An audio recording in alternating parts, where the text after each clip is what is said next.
Ayan. Sorry. So, kung consider, dati ko consider yung air resistance, kung gaano kabilis siya umangat sa highest point niya, ganun din siya kabilis bumagsak no, sa lowest point. Ay, sorry. Sa ground. Bumalik siya sa ground. Kasi, pero kunwari may air resistance, di ba, pwede yung air resistance, kumukontra yun sa matte particle. So, pagka umangat siya, medyo bumabagal siya. No? Pagka naangat niya na yung highest point. Pero pagka pababa na siya, may tumutulong na doon, no? Para bumilis.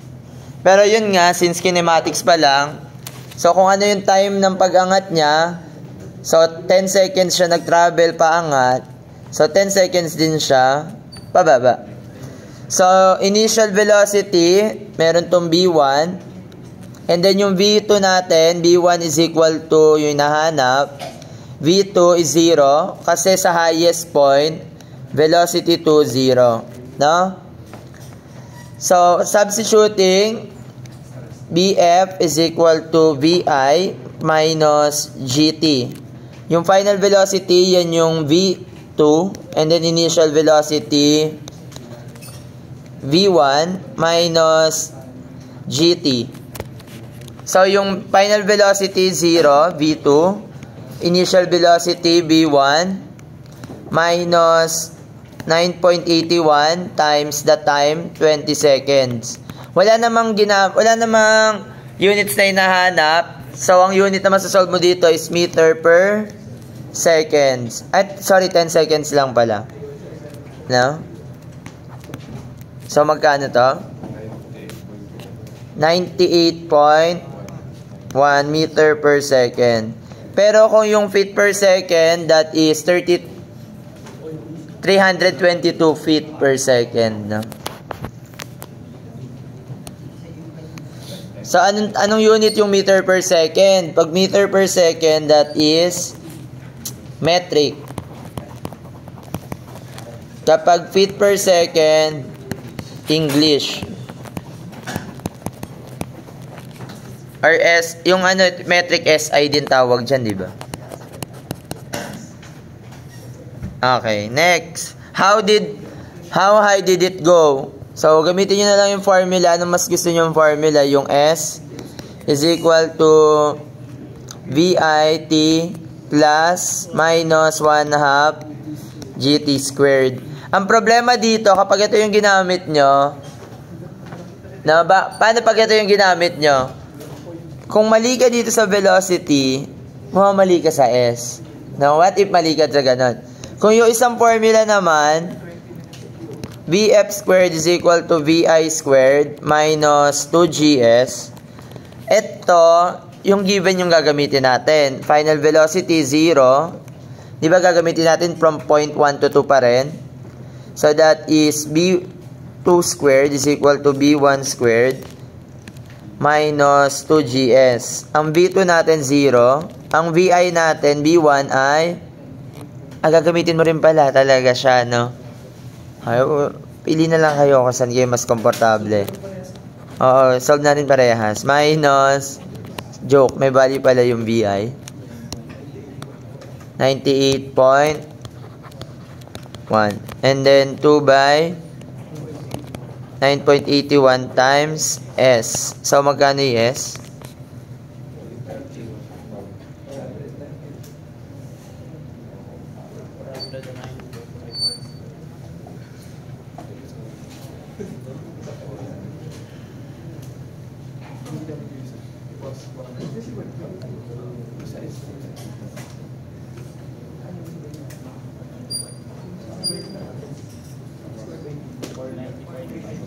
For 490.5 meters.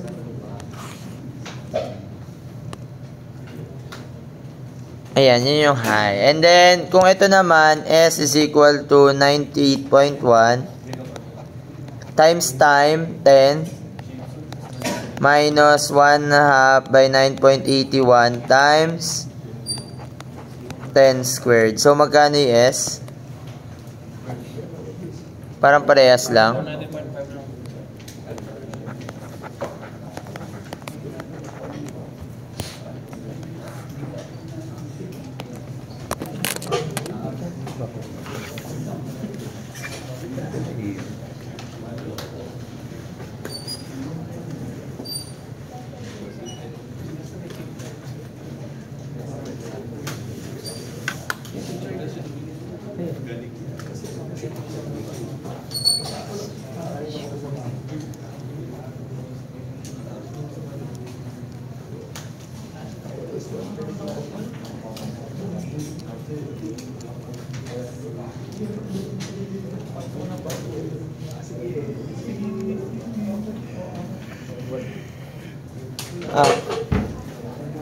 Ito class, para mapatunayan nyo na kalahati lang din.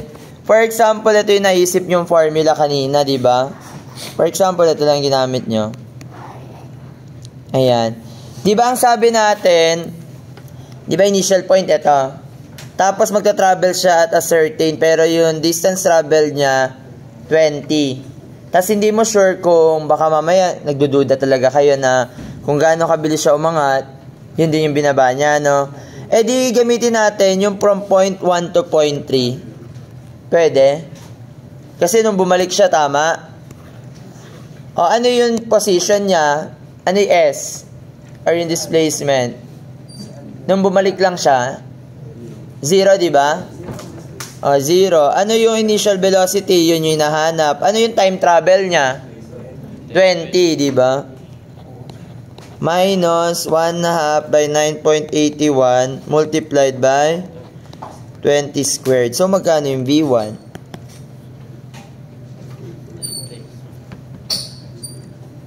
$98.1 din, no?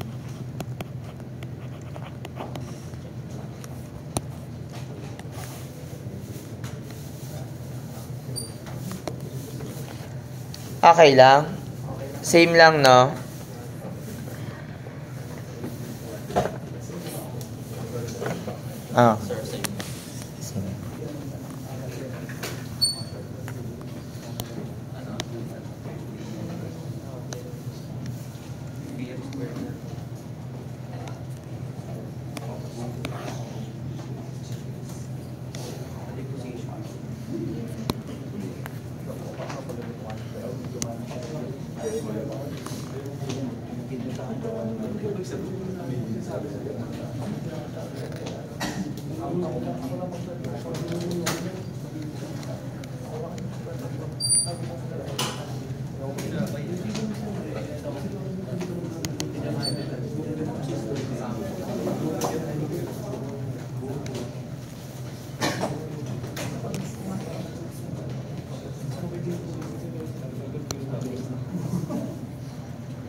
Eto, next.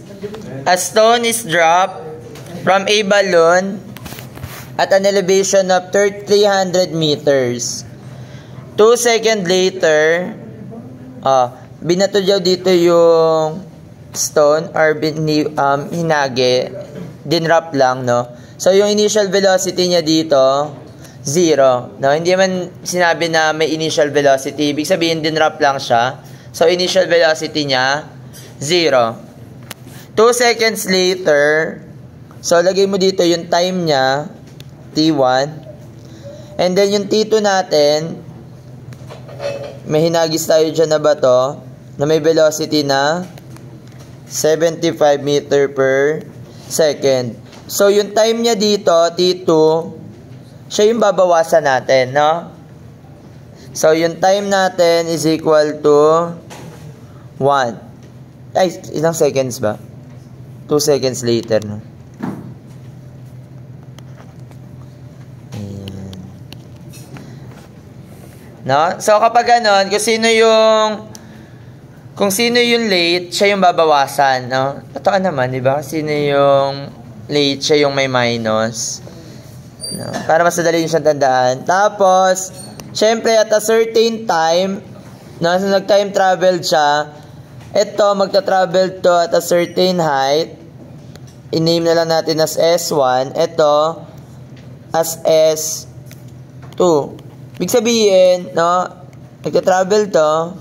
Tapos ito din nag-travel. At a certain time, dun sila mag-meet. No? Tapos ito, yung time nito, may minus nga lang. Okay?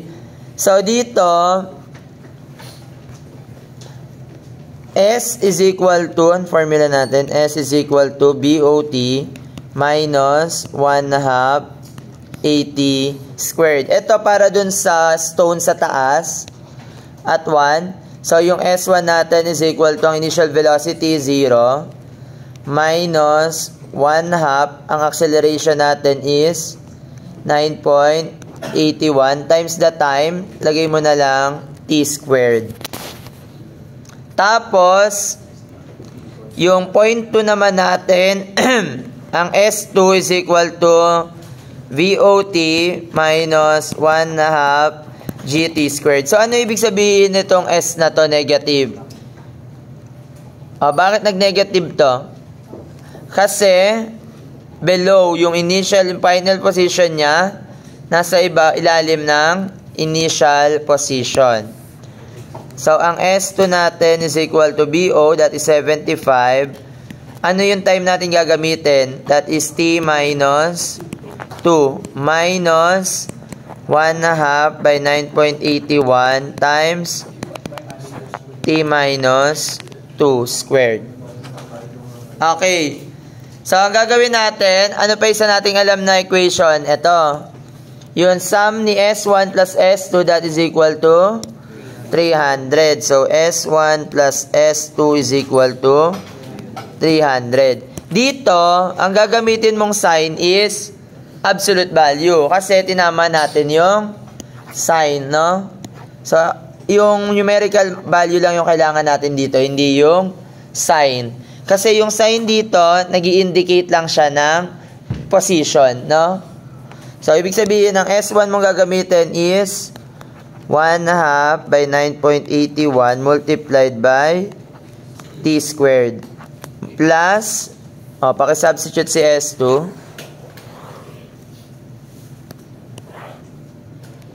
equals to 300. Masasolve ba natin si T?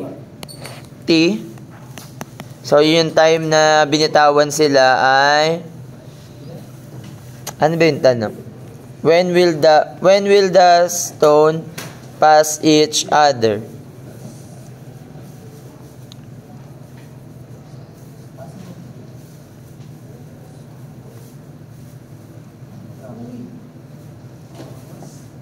Magkano po? Kahit i-expand nyo siya, parang isang value lang naman masasolve nyo. Positive 4. So, ibig sabihin, nag-travel siya ng ganitong dista and ng time. And then, ang tanong dito, where will the stones pass each other? So, ang nahanap natin from the ground, si S2. So, substitute mo lang to solve for S2. Substitute nyo si time dito. Or kung gusto nyo si S1, tapos 300 minus S1 na lang. Magkano si S2? Paka-substitute si 4 dito. 4 point something.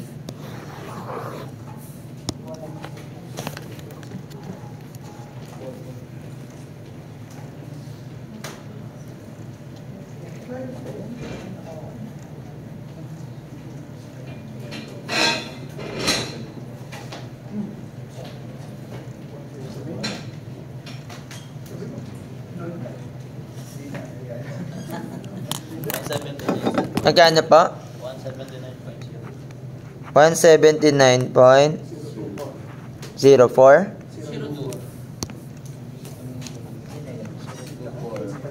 Okay na yan. Next. Ang tinatanong, compute the time traveled by the stone from the ground until they pass each other. So, t minus 2 yung hinahanap. That is equal to 4 point... joke.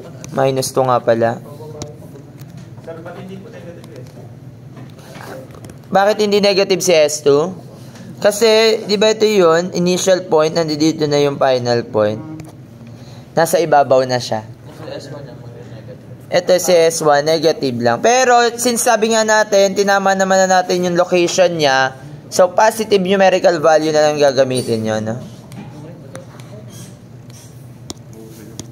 So, okay lang na Ito kasi, kaya lang natin ginamit na positive si S1 dito. Kasi nga, tinama na natin yung, kailangan lang naman natin yung numerical value. And then, kaya lang ito naging negative kasi nga dahil sa location niya. Yung initial point niya, pagdating dito, ito yung final point natin, negative. No? Yung sign convention po yung sundan natin.